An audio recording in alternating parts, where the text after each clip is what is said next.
Here we go. We made it to day 10 of the Red Letter Revolution.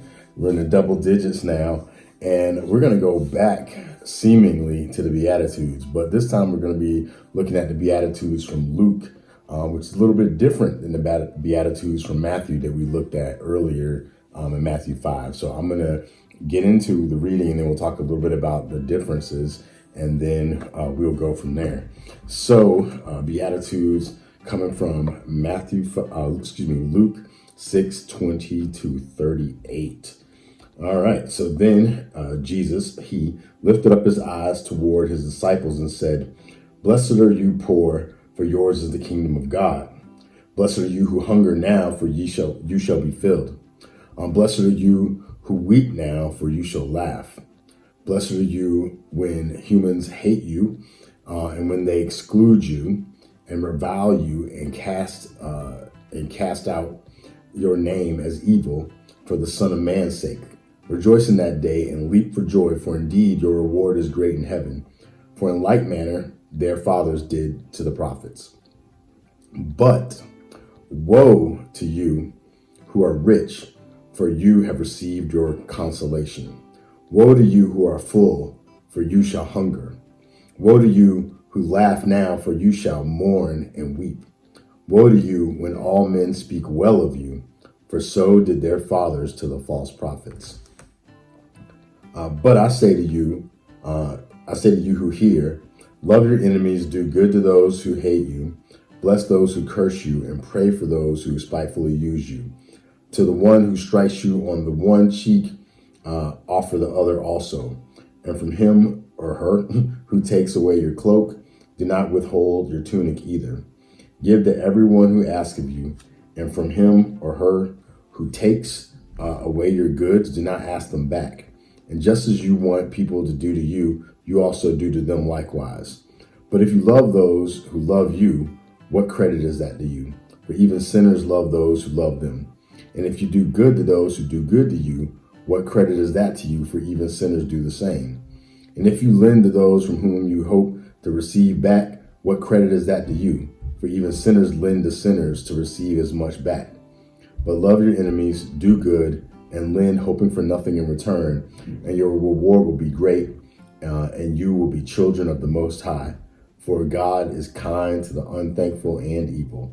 Therefore, be merciful just as your Creator also is merciful.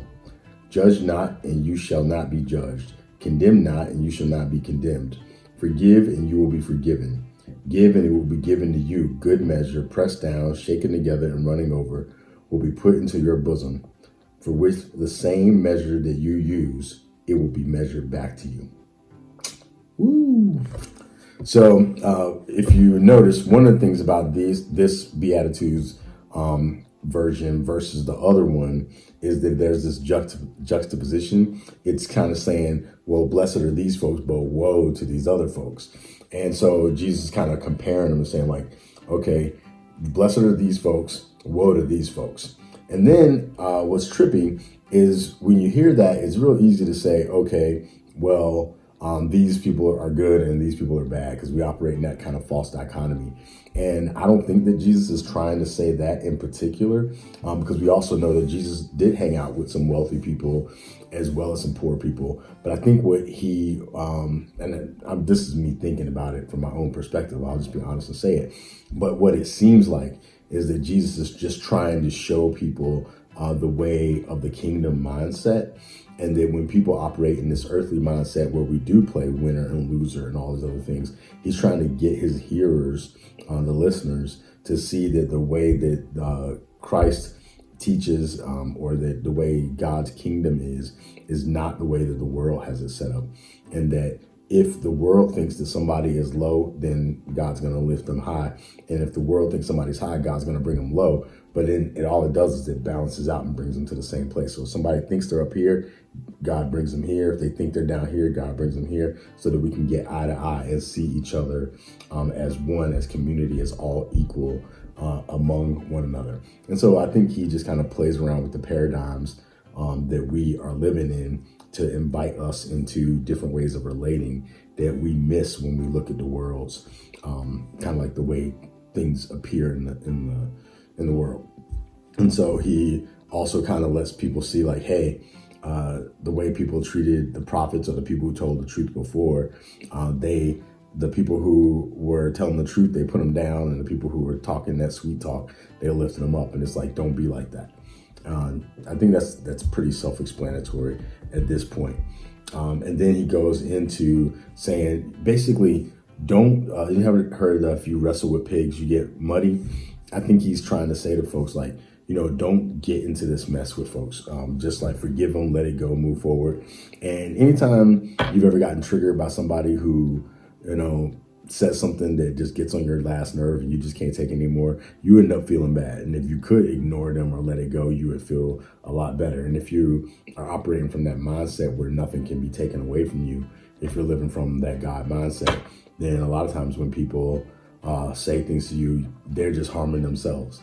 And obviously we're human and we mess up. So just like we've been advised to forgive these folks, we always have to forgive ourselves for when we show up less than what we wanted to show up. And even myself, I'm not even going to lie about it. In recent years, the hypocrisy that I've seen over the years has come to a crescendo. And I'm struggling sometimes with people who say one thing and do another thing. And it's at an extreme level, or who can tell somebody else they're wrong and then do the same thing and act like they can't see it. It's hard for me right now. But at the same time, I don't think Christ is calling us to be people that just get walked all over. I think he's just calling us to consciousness. So I do want to say that. And I do want to say that at the same time, all of this, I believe, is kind of leading us to a greater sense of discernment, which I've used that word several times. I think that Jesus is showing us these things so that we can see clearly, using those parables so that we can see clearly and discern what is of life and what is not of life, and be able to, the things that aren't of life, don't waste our energy on them, because it's not like we're not gonna be able to resurrect some of these things, but to focus our energy on the things that are of love and are life affirming and life giving. And that's the ultimate invitation that we're leaning into.